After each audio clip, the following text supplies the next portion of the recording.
going to try and take a shot to the end zone. The clock was going to run. We had no more timeouts. The clock was going to run. As the so we spiked it. But then the 40-second clock was running. Initially, going to kick the. We were going to try a shot down there, and then I said, "Hey, we need to kick it because if we catch the ball, the game's probably over. If we catch the ball and we're not in the end zone, the game's probably over. Line up and kick it." And our field goal kicker was a little late, sort of watching. And so he runs out, the clock's ticking down, he still makes the field goal, but I'm not sure how.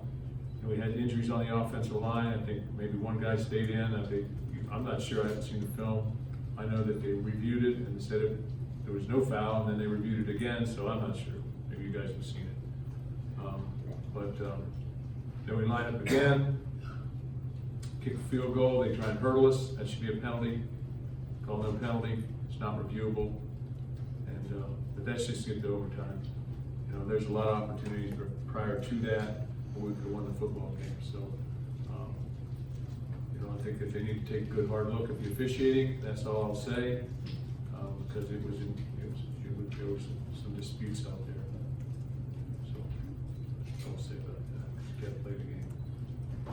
Mark, what was the reason for taking the timeouts when they had the ball, the dead ball situation, instead of keeping one in case they scored?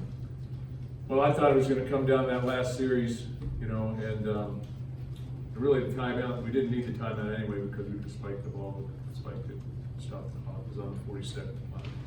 And also wanted to make sure, because we're so concerned about the quarterback scrambling, we were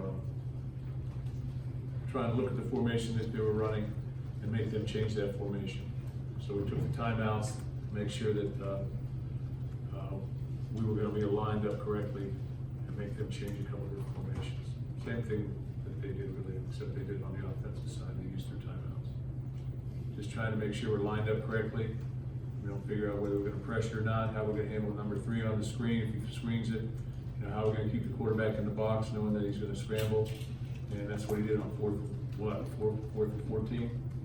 Scrambles for the first down, and that should not happen.